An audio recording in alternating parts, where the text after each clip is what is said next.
bismillahi raxmaan raxiim kulan waxaan daawadeel kusoo dhawaada qodobada wararkooda ugu waaweyn aan idiin waxaa ka mid ah khilaaf culus oo ka taagan doorashada guddoonka baarlamaanka iyo sidoo kale madaxweynaha koonfur galbeed ee Soomaaliya. Ciidanka lafda gareen oo soo bandhigay muuqaallo cusub sida ay u weerareen magaalada Baydhabo. Qodobadaas oo faahfaahsanaya wararkeena ku daawo doontaan balse saaxiibayaal waxaa idinka codsanayaa inaad subscribe sartaan channelka si aad u heshaan wararka iyo macluumaadka aan soo gelino maasanadin dhammaantiinba aynu ku bilowno. khilaaf siyaasadeed oo xooggan ayaa ka dhex urtay xildhibaanada cusub ee baarlamaanka maamulka koonfur galbeed ee Soomaaliya, kuwaas oo shalay si rasmi ah loogu dhaariyay magaalada Baydhabo ee gobolka Ba iyo xarunta ku meel gaarka ee maamulka koonfur galbeed. khilaafkan ayaa salka ku haya habraaca loo wajahayo doorashada guddoonka baarlamaanka cusub ee cidda si ku meel gaara u maamulaysa kulamada ugu horeeya ee golaha. xog la helay waxay sheegayeen in muranka ugu weyn uu ka taagan yahay xildhibaanada guddoomin doona kulamada ku meel gaarka sida ku cad habraacyada baarlamaanka ee dowlad goboleedka koonfur galbeed. xildhibaanka ugu daada weyn golaha ayaa yeelanaya mas'uuliyadda furitaanka kulanka ugu horeeya iyo hagidda geedi socodka doorashada guddoonka baarlamaanka. wararka ka imaanaya magaalada Baydhabo ayaa sheegaya in xildhibaanka ugu daada weyn ee golaha ku jira uu ka tirsan yahay xisbiga uu hogaamiyey madaxweynihii hore ee koonfur galbeed Shariif Xasan Sheekh Aadan. hase yeeshee ilo siyaasadeed ayaa tilmaamaya in filla Soomaaliya ay si cad ugu diidan tahay in uu isagu hogaamiyo kulankaasi.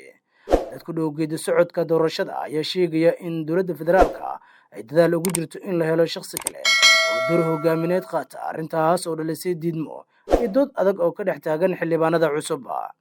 dhinaca kale, muran kale oo culus ayaa ka taagan nooca loo marayo doorashada madaxweynaha koonfur galbeed, taasoo la filayo inay si rasmi ah u qabsoonto maalmaha soo socda. xogaha la helaya waxay muujinayaan in filla Soomaaliya ay riixayso doorashada madaxweynaha lagu qabto qaab gacan taaga si codadka si muuqata loo kala ogaado. si kastaba, inta badan xildhibaanada baarlamaanka cusub ee koonfur galbeed ayaa la sheegay in arrintaas si adag ay ugu soo horjeedaan, iyagoo dalbanaya in doorashadu noqoto mid qarsoodi ah si xildhibaan walba u dhiibto codkiisa si xur ah oo aan cadaadis lahayn. xildhibaano la hadlay warbaahinta gudaha ayaa sheegay in cod qarsoodi ah uu yahay habka keliya ee lagu xaqiijin karo hufnaan madax bannaan oo siyaasadeed iyo in xubnaha baarlamaanku ay si xur ah u muujiyaan rabitaankooda. xiisadan siyaasadeed ayaa ku soo aadaysa xilli koonfur galbeed ee gashay marxalad doorasho oo xasaasi ah, iyadoo dhaarinta xildhibaanada baarlamaanka saddexaad ee maamulkaasi shalay ka dhacday Baydhabo ay furtay wejiga xiga ee doorashada hoggaanka sare ee maamulka koonfur galbeed. jahwarar xoog leh ayaa lasoo warinayay in xilligan uu ka taagan yahay doorashada la filayo inay ka dhacdo magaalada Baydhabo ee gobolka Ba, iyadoona warar kala duwan ay ka soo baxayaan sida ay u dhaceyso doorashadaasi. waxaana markan bannaanka u soo baxay in xildhibaanada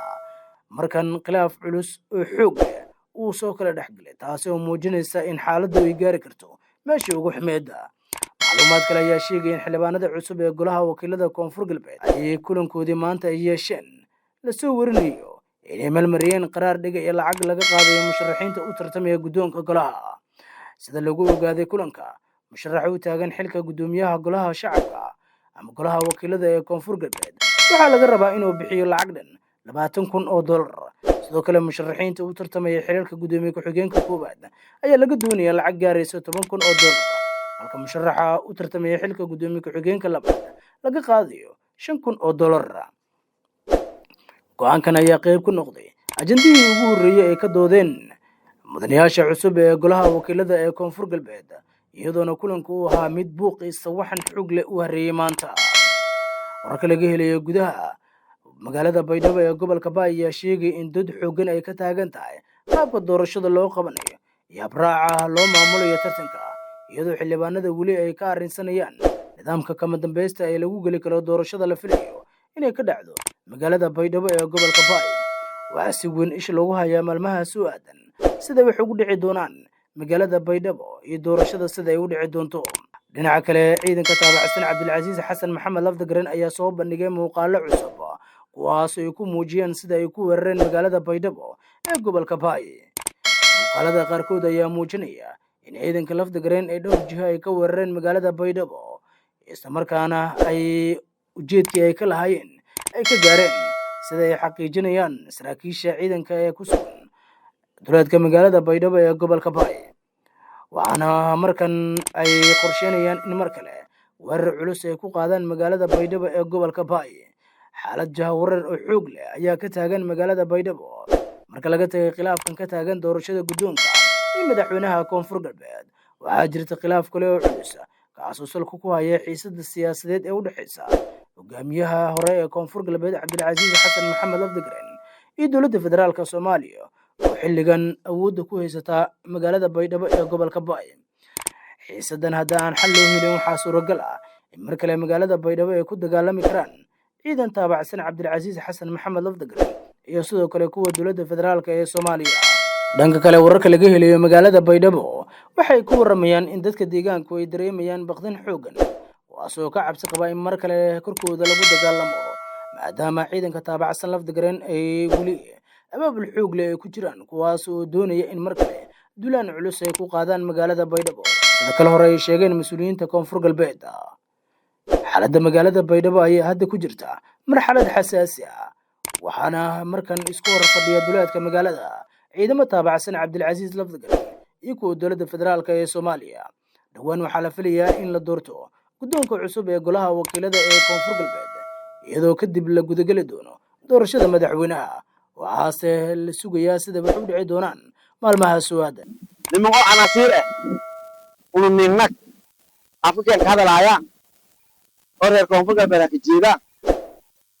yaa hor tabsada way daba dhilaf jo oo barnaamijka kisigida in ay sharci qaqiidan diyaar ma yihiina jabsha ma jarta geeyo suga tasdana to ku horteen wal hal dhimidi unu nin dhimana awlaadeen oo dhaxlaan li gobol haynaysan dinan yeel sidiidan in ilaahay way toole faro dina gobol shabeellaha hoose ka aad ani baraaw seedan ma qore baraaw banaadir ah qore taantin sheekada mu'aarada ah iyo mayladay ana abaybalaha iyo reero